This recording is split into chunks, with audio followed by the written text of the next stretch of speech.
আসসালামু আলাইকুম, welcome back to my channel. আজকে আরেকটা মজাদার রেসিপি নিয়ে এসেছি, টক ঝাল মিষ্টি একটা রেসিপি, সেটা হচ্ছে দই বড়া। আশা করছি আপনাদের কাছে ভালো লাগবে এবং ভালো লাগলে রেসিপিটি দেখবেন, একটি লাইক দিবেন এবং please subscribe my channel. Homemade food is always best, এর থেকে মজার কিছু হতে পারে না। আর আমরা যারা চেষ্টা করি বাসায়, সেই চেষ্টাটাও অনেক সুন্দর হয় এবং সফল হয় যখন তখন, খুবই ভালো লাগে। সো আজকের এই রেসিপি ভালো লাগলে বাসায় একবার চেষ্টা করবেন এবং কেমন হয়েছে সেটা আমাকে কমেন্ট বক্সে জানাবেন। সো দেরি না করে এবার আমরা ইনগ্রেডিয়েন্টস কী কী লাগবে সেটাতে চলে যাচ্ছি। দই বড়ার জন্য আমাদেরকে মাসকলাইয়ের ডাল নিতে হবে।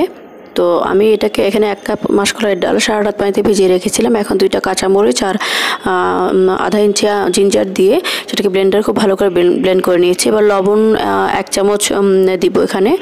আর তারপর খুব ভালো করে হাতের সাহায্যে এবং হুইস্কারের সাহায্যে আপনি করতে পারেন। খুব ভালো করে এটাকে অনেকক্ষণ ফেটিয়ে নিতে হবে, যেন খুব ফ্লাফি হয় এবং এয়ারি হয় এই জন্য।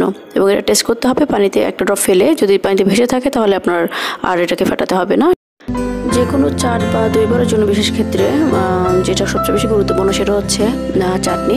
তো এখানে আমি 3 রকমের চাটনি পরপর আপনাদেরকে দেখিয়ে দিচ্ছি। প্রথমটা আমি করছি তেঁতুলের গাছ দিয়ে চিনি, লবণ, বিট লবণ, টালা জিরা গুঁড়া এবং চাট মশলা দিয়ে একটা চাটনি করে নিব। এবং এই তেঁতুলের গাছটাকে আমি সিদ্ধ করে ভালো করে চেলে নিয়েছি এবং সাথে কনসিস্টেন্সিটা আপনি একটু চেক করে পানি অ্যাড করতে পারেন, কারণ এটা এখানে অনেক বেশি থিক হয়ে গিয়েছে। আমি একটু পানি দিয়ে এটা ব্যালেন্স করে নিব।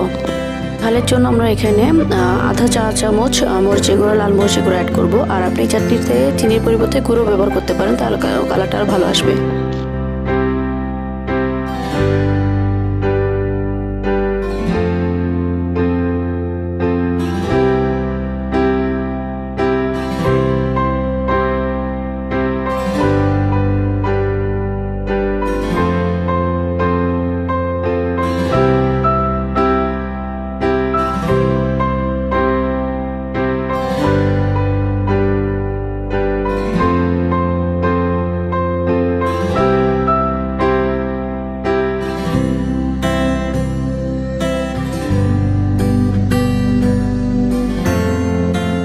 দই বড়ার সবচেয়ে গুরুত্বপূর্ণ চাটনি হচ্ছে টক দই চাটনি। আমি এখানে টক দইয়ের সাথে লবণ, বিট লবণ, অল্প একটু টালা জিরা গুঁড়া, একটু চাট মশলা এবং একটু পানি দিয়ে এটাকে একটু ভালো করে নেড়ে একটা চাটনি করে নিচ্ছি। এটা কিন্তু খুব বেশি স্পাইসি হবে না, তাহলে আর দই বড়াটা ভালো লাগবে না।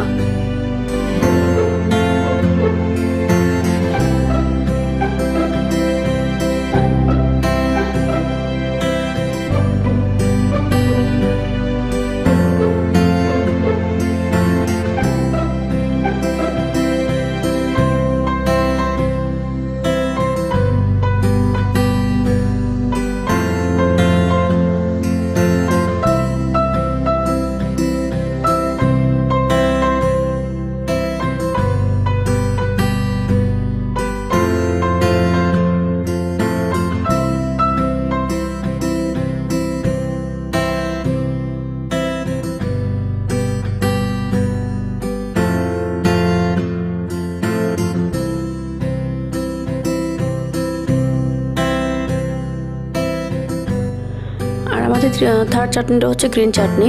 এখানে হবে কাঁচামরিচ, ধনিয়া পাতা এবং পুদিনা পাতা একসাথে আমি ব্লেন্ড করে নিয়েছি এবং এখানে ব্লেন্ড করে এটাকে ছেঁকে নিতে হবে, বা খুব ভালো ব্লেন্ড করলে সেটা ছাঁকতে হবে না।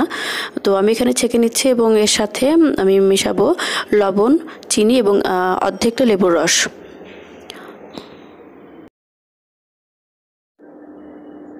এবার আমাদের দই বড়া বানানোর পালা। একটা ফ্রাই প্যানে যথেষ্ট পরিমাণে তেল নিয়ে বড়াগুলোকে নিজের পছন্দ অনুযায়ী সাইজে ফ্রাই করে নিতে হবে।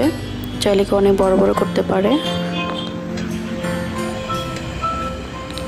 এটা খুব বেশি ক্রিস্পি করতে হবে না, গোল্ডেন ব্রাউন ফ্রাই করে নিব এবং মিডিয়াম টু লো হিটে ফ্রাই করতে হবে, যেন ভেতরটা খুব ভালো করে কুক হয়ে যায়।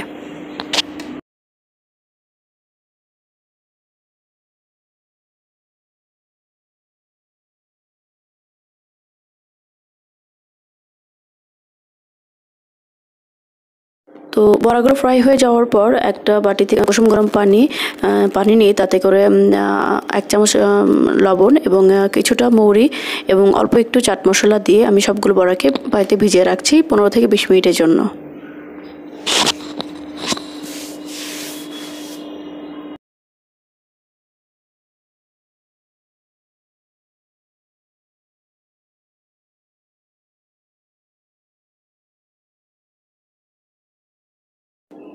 15 থেকে 20 মিনিট পর আমার বড়াগুলো যখন খুব ভালো করে ভিজে গিয়েছে তখন দুই হাতে তালুতে রেখে চেপে চেপে পানিটাকে ফেলে দিয়ে এবার দই বড়াকে দই এবং অন্যান্য সব সসের বা চাটনির সাথে পরিবেশন করার জন্য আমি রেডি করে নিচ্ছি। পরিবেশনটা সম্পূর্ণভাবে আপনার নিজের টেস্টের উপর ডিপেন্ড করবে। তো এখানে আমি দুইটা দই বড়াকে দইয়ের ডিপের মধ্যে দিয়ে দিচ্ছি এবং উপরে সব চাটনিগুলো একে একে দিয়ে দিব পরিমাণ মতো। আর এখানে যা যা স্পাইস লাগছে এছাড়াও চাটনিগুলো ছাড়াও তা হচ্ছে চাট মশলা, টালা জিরার গুঁড়া, বিট লবণ এবং লাল মরিচের গুঁড়া।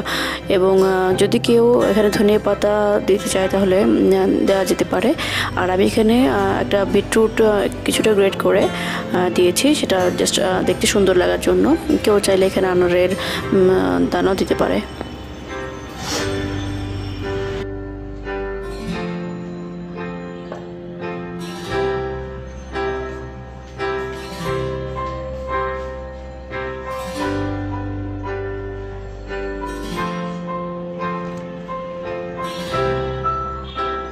তো আমাদের সব উপকরণ দেওয়া শেষ। এবার কিছুটা ঝুরি ভাজা উপরে দিয়ে আমি আমার দই বড়াগুলোকে পরিবেশন করে দিচ্ছি।